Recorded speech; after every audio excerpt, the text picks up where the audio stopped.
Many of you probably look at this screen and think, the airport guy. I've been working in airports for years. How come I'm not the airport guy? All right? But I'm going to give you a quick story as a quick introduction as to why they call me the airport guy. So I started off my career as an engineer. I've done an aerospace engineering degree, worked within Lufthansa Technique in their landing gear maintenance and overhaul, then moved on to Heathrow Airport, where on the graduate program, I had the honor of going from one department to another and experience what it is that keeps an airport ticking behind the scenes. I went from the baggage system for 6 months, moving on then to the runways, looking after the tunnels underground, the terminal buildings, the air bridges, everything that pieces an airport together. I got a chance to live, breathe, experience the engineering behind it. Now, something that I'd done while I was on this journey was every time I'd learn something cool, I'd pull my phone out my pocket and I'd make a little video about it. And I'd put it on the internet, of course, making sure that I wasn't compromising any safety or security, but I'd make little videos on social media and put them online. And little did I realize that these videos would go absolutely viral across the internet. 250 million views later, I was walking through a train station in London, and somebody got off the train, and he got off, and he saw me, he was frazzled, and he said, "You're that guy. You're the guy who makes videos about airports. You're the airport guy." And I thought, you know what, that's got a ring to it. So I went home, went onto my page, and I added the airport guy. And when I was sat in a room full of all our engineering apprentices, I said, who in the room decided they want to join Heathrow Airport because of the videos that you saw online of my TikToks and my Instagrams? 53% of the room put their hand up, saying it was your videos that made me want to come and work in this career.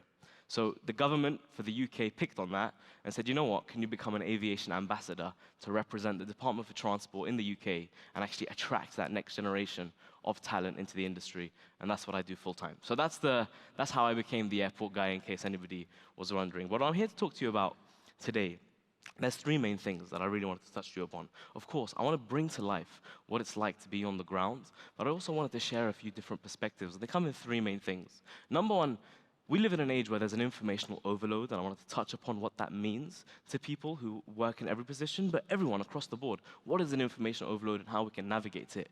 And then I've gotten really interested in this piece of technology, which all talks about how personality diversity can impact safety. And I'm going to touch upon that as well. And the last thing I wanted to leave you with was how you can leverage the power of storytelling. Because with an age where there's a lot of information, how do you cut through all of that and use stories to get your message to resonate? And to do that, what better way to start off with than a story? And before I tell you that story, I wanted to see a show of hands in the room. Hands up if you were ever a manager who was responsible for investigating and improving safety within your organization. Just a show of hands if you were the manager responsible to do that. Excellent. So there's quite a few of you in this room that are going to resonate with this guy I'm going to call Jimmy. You see, Jimmy was that guy who you'd receive an email from at 7 a.m. on a Sunday morning. Jimmy worked hard. Jimmy put his heart and soul into his role, and his job was to make sure that the industry, his part of the industry, was as safe as possible. But while Jimmy was breaking his back, doing everything that he could to try and make sure that his slice of this industry was safe, over the course of the years, while he was there, he'd look out into his operation and he'd see things like this, and like this, and like this. Poor Jimmy was breaking his back, trying to make his industry as safe as possible. Meanwhile, this is what he'd go to work to. And it had him questioning his life's existence. Why is it that I'm putting in all this effort to try and make this industry safe and make the ground workers safe, but it doesn't seem to be working? Every time I go to work, every time I see that phone ring and I see that number, I get nervous. Anybody can resonate with that? Where there's that one number, if it calls you, yeah, gives you the shivers. And you kind of hold your breath, take a deep breath, and hope for the best as you answer the phone. That was Jimmy. Because every time he'd go to work, there was something that was happening that just didn't seem to scroll. He started to wonder to himself. He started to wonder as the spotlights shone on him, whenever there was an accident or an investigation, as everybody looked at him to see what was going on, he'd ask himself the same question. Why? Why is this happening? Why is it that all these efforts, why is it everything that I'm doing, all the strategic vision that I'm putting into this organization, and I'm trying to drive it in a particular direction, why is it not translating to an actual safer environment on the ground? Why? Why is that happening? You see, Jimmy, like most people, has a long list of things that he's implemented ever since he became the safety manager. He's introduced new procedures. He's gone on to create posters that he's plastered all over every single corner of the organization that he can get a hold of. He's gone and done road shows where he goes and speaks to the frontline colleagues. And I'm sure there's plenty of these things that resonate. Hands up so far if of these things you've done one of these things, right? This is the work that we're meant to do, right? But not only that, it doesn't stop there. He does toolbox talks, and he empowers them using presentations, and he sends out those presentations, and he empowers people to pass on those presentations, and then he adds checkpoints to the checklist, and he's doing everything that he can, and he's even upgraded the software, right? Everything that he's done, including all these things, and yet still, when he looks out at the operation, what does he see? What is it that he's seeing? He doesn't see the reflection of all his hard work, and it's got him questioning why. And he's about this close to pulling his finger out and saying, if one more person does one more thing, there's going to be consequences. He's just about had enough of all of this. Now I'm going to ask the room a question. This is like a parent-child relationship. What happens when a parent tells their child that I never want to see you doing this ever again? One or two things. Maybe the child never does it again. Or the child just gets really good at hiding things and they get really sneaky. And imagine if you had that in a safety culture. Imagine if your safety culture was just really good at hiding things. Is that where you want to be? Where people do things that aren't according to plan, and instead of coming and telling you, what do? They'll pick up the carpet, and they'll sweep it right under, and then drop it, and hope nobody says anything. But the one day that you do find out is when it's too late. It's the day that something's gone catastrophically wrong, and something has happened. Now, every single person in this room is an expert. You guys are the experts at what you do. You investigate, you find the data, you find the facts as to why things are happening in the way that they are. What is it that's taking place on the ground? What's the facts? What's the data? And you collect all that data, you collect all those facts, and then you disseminate it across the organization. You tell people the stuff that you're learning. But if only they listen. They're just not listening to what I'm having to say. Why are they not listening? And this is where a frontline worker's perspective comes in. Why is the front line not choosing to listen? You see, on this world that we live in, that spins around the sun, in 1943, there was a man who wrote a paper about human motivation and about what does it take for people to actually want to do stuff? What is it that inspires and motivates people to make a decision and to move in any particular direction? And that man was called Maslow. You guys know what I'm talking about? Who wants to shout? Hierarchy of needs. You see, Maslow's hierarchy of needs was discovered in 1943. It was the first time it came to our world. But since 1943, what's happened in our world? Has it changed at all? Just a little bit. This is 1996. Let's fast forward from 1943. 1996, Nokia creates a device they called the Nokia 9000 communicator. Hands up if you remember that device and its significance in our world, right? Have a think about what were you doing in 1996 when Nokia created this device. You see, that was the first ever device that had the capabilities of making phone calls, but also connecting you to the internet. It could do calls, and it could do internet. In 1996, what were you doing? I'll give you a moment to think. What were you doing in 1996? Because I know what I was doing. I was being birthed into this world. blessing this existence with myself. But I was born in 1996. But that was where the world turned the page. See, we entered a digital transformation, an information age, where information became readily available to everybody.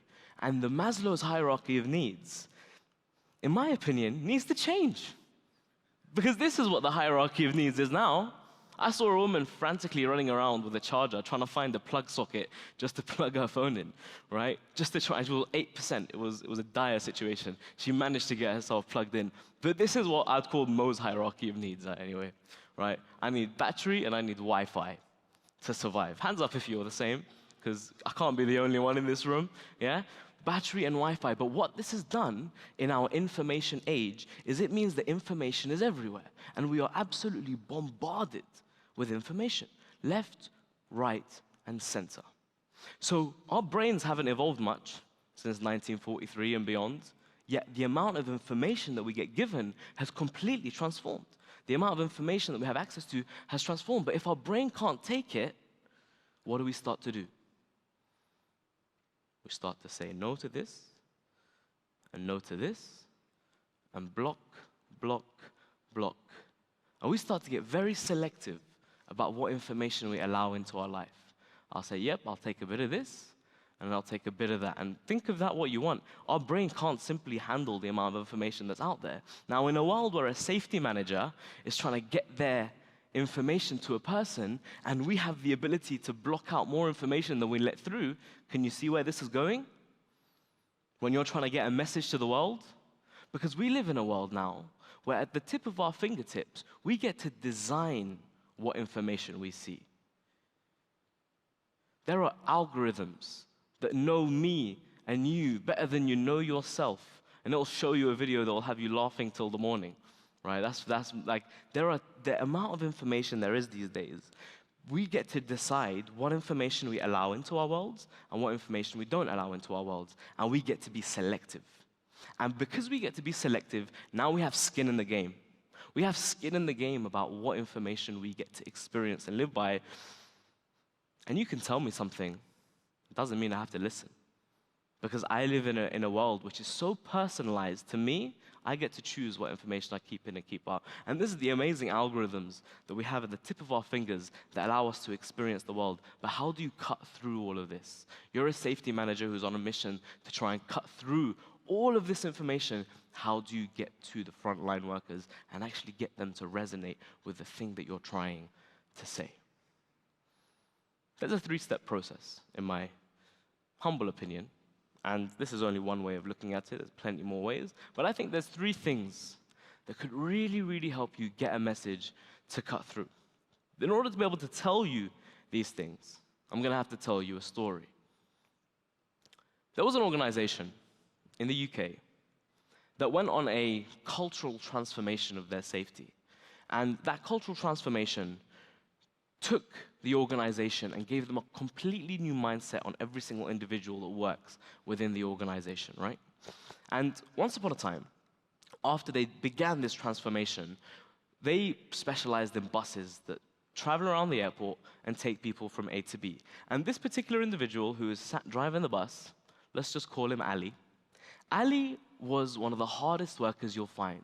Ali struggled to say no when you gave him a request. If you asked him to do something, he'll do it, even if he really had to pressure himself. Ali came from a household where he was the only breadwinner. He worked 2 jobs, and this was one of them.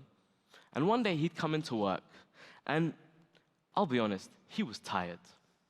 He was very tired, but he had to do what he had to do. And he got to the end of his shift, and he thought, okay, I just want to get home. But his supervisor came in and asked for one little request. He said, Ali, could you stay on for like just 1 more hour and just get us to the end of the shift and cover the handover because the other person's late? Now, Ali knew deep down that he was knackered. He was tired. But what does Ali not know how to do? Say no. So Ali nodded his head and he said, sure, I'll do it. And as he took a bus full of people from the airplane to the terminal building, he was going round a roundabout, and Ali fell asleep. This bus hit a curb went flying, and the people hit the floor. The woman went unconscious. Luckily, nobody was severely injured. Some people were injured, but nobody was severely injured. And this is a true story. And now imagine what Ali felt like. Ali felt absolutely in the dark. He felt so bad about the situation that he'd left his organization in, that he'd left his team in. He felt like he'd let everyone down. But was that his intention? Is that what he wanted to do? Yet still, in a situation like that, where Ali had caused a safety incident, and he was the cause of a safety incident, he found a corner, sat down, and just started to blame himself for everything. Now, this organization, the leaders of this organization, decided that they don't want to sympathize with Ali. Instead, they want to take a more empathetic approach. And what does empathy mean rather than sympathy? Has anybody here heard of a guy called Simon Sinek, by any chance? Hands up if you've heard of Simon Sinek. Simon Sinek, on a podcast once, was talking about this philosophy of being able to sit in the mud with somebody.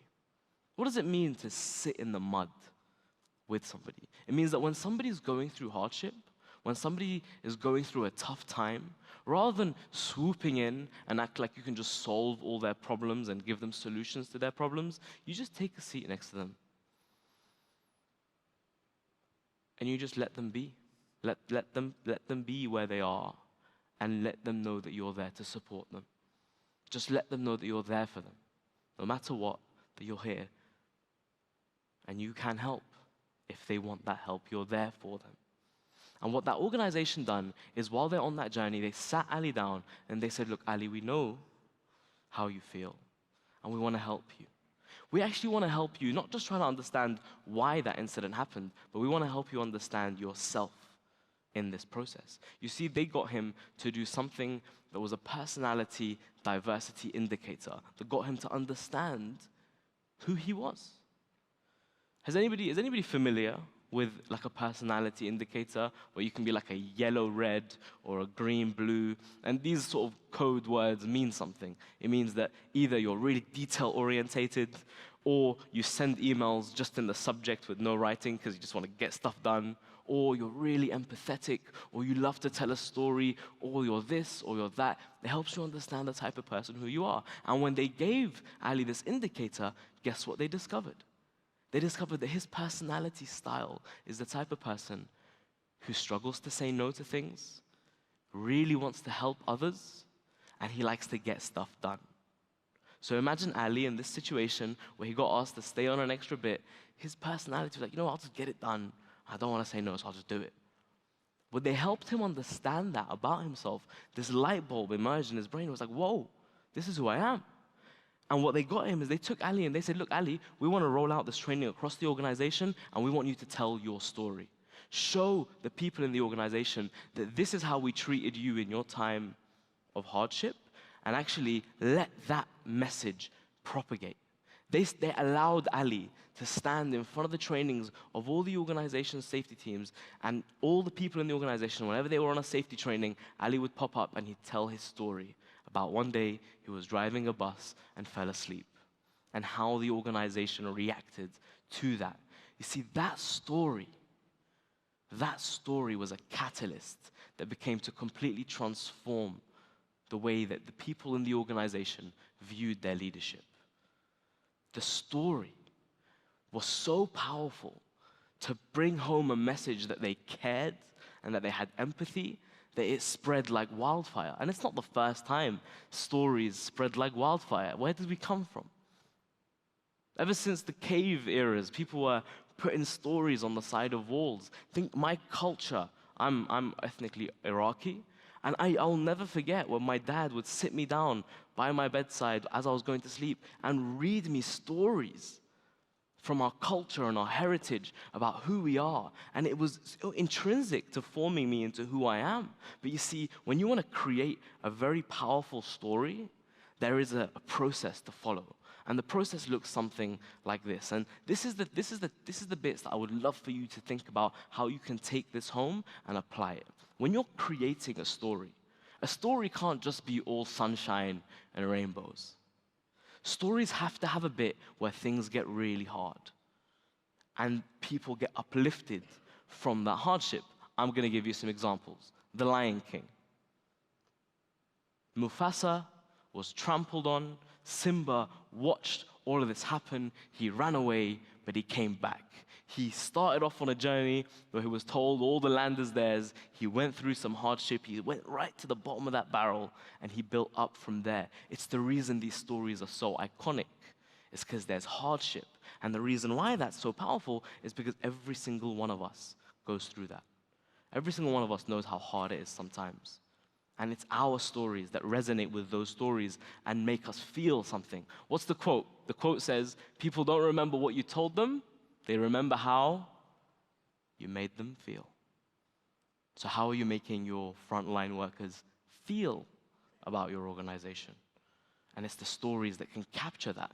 When you capture a story, you can embed lessons into those stories. You can embed meaning into those stories, and you can start to spread those messages far and wide using the power of stories. So taking the lessons from the organization, taking the lessons from the front line, turning them into stories and sharing them is such a powerful thing to do. Because once those messages start to spread, much like the story of Ali and him falling asleep while going around the roundabout at an airport with a bus full of people, and then more importantly, how his organization responded to him, that story began to form the culture of the organization. Is it new that cultures are that stories are part of our culture?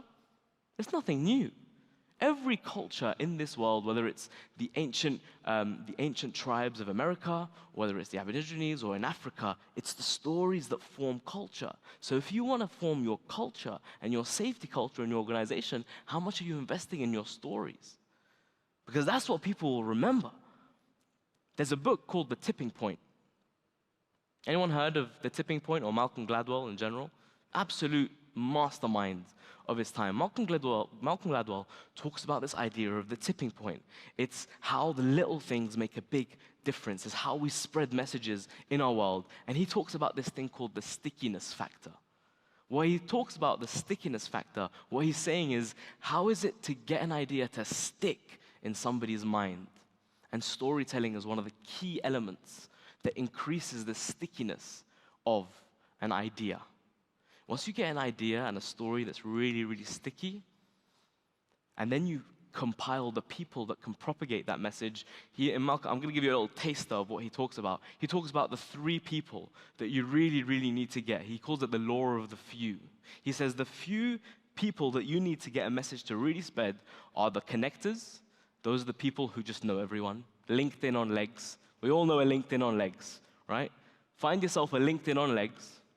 You need people who are mavens, people who are seen as knowledgeable. You need them. And the last one is you need salespeople, people who are really, really good at selling and getting people on board. You bring those 3 people together, give them a story that has got a stickiness factor, and you spread them through your organization, and you can watch that safety culture transform and spread just like wildfire.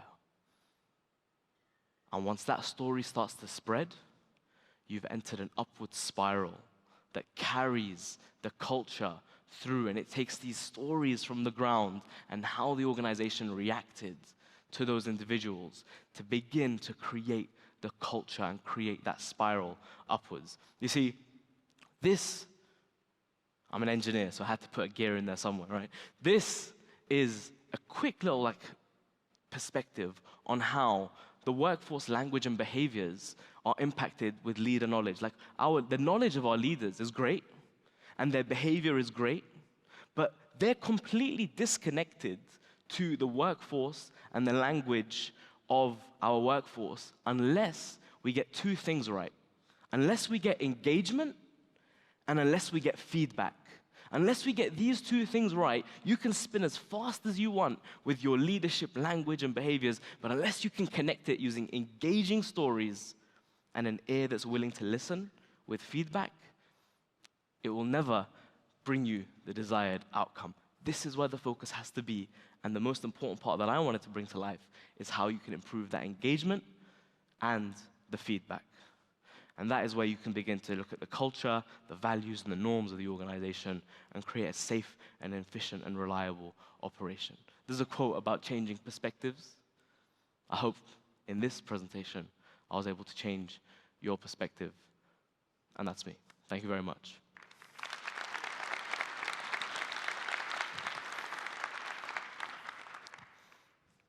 I did ask for questions, but we've run out of time. So if you have any questions, feel free to scan this QR code. It'll take you straight to my LinkedIn.